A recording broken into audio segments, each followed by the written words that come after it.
ಕೆಲವು ಕನ್ನಡ ಡೈರೆಕ್ಟರ್ಸು ನಿಮ್ಮನ್ನ ಡೈರೆಕ್ಟ್ ಮಾಡಬೇಕು ಅಂತ ತುಂಬಾ ಆಸೆ ಪಡ್ತಾ ಇದ್ದಾರೆ. ಅವರು ಲೈನಲ್ಲಿ ಇದ್ದಾರಾ ಅಂತ ಕೇಳಕ್ಕೆ ಅಷ್ಟೇ. 100%. See, I will never ignore people who wants to work films, make films with me. See, ಇವಾಗ he walked in ಹಾಗೆ ಅಲ್ಲ, ಅವ್ರು ವಾಕ್ ಮಾಡಿದಾಗ ನನ್ನ ಮನೆ ಬಾಗಿಲಿಗೆ ನನ್ನ ಕತೆ ಹೇಳಕ್ ಬಂದಾಗ ಇವತ್ತಿಗೆ ಅವರು ವಿಜಯ್ ಕಾರ್ತಿಕೇಯನ್, ಇವತ್ತಿಗೆ ಮ್ಯಾಕ್ಸ್ ನಿರ್ದೇಶಕರು, ಅವತ್ತಿಗೆ ಯಾರು? ಹಾಗೆ ನೋಡಕ್ಕೆ ಹೋದ್ರೆ ಇಗ್ನೋರೇ ಮಾಡಬೇಕು ಅಂದಿದ್ರೆ ನನಗೆ ಇನ್ನೂ ಹೆಸರಿರೋರ್ನ ಕರ್ಕೊಂಬರ್ರಿ, ದೊಡ್ಡ ದೊಡ್ಡ ಡೈರೆಕ್ಟರ್ಗಳನ್ನ ಕರ್ಕೊಂಬರ್ರಿ ಅನ್ಬೋದಿತ್ತು. I didn't do that. I will never ignore anybody who wants to tell me a story. I will never neglect anybody.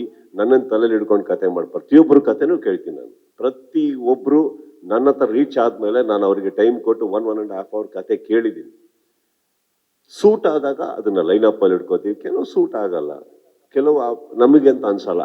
ಎಷ್ಟೋ ಸಲ ಕತೆ ಹೇಳಕ್ ಬಂದವರಿಗೆ ಬೇರೆ ಹೀರೋಗಳಿಗೆ ಫೋನ್ ನಂಬರ್ ಕೊಟ್ಟು ಅವ್ರಿಗೆ ಕನೆಕ್ಟ್ ಮಾಡಿಸಿ ಅಲ್ಲೂ ಕೂಡ ಕಳಿಸಿದೀವಿ. ನೀವು ಅಲ್ಲಿ ಹೋಗಿ ಇವತ್ತಿಗೆನೆ ನಾನು ಹೇಳ್ತಾರೆ ಇದು ಅಂತಲ್ಲ. There are times we should, it's a good story, don't waste it, ಅಲ್ಲಿಗೆ ಹೋಗ್ರಿ, ಅದನ್ನು ನಡೆದಿರುತ್ತೆ. So it has been like that. I will never do that.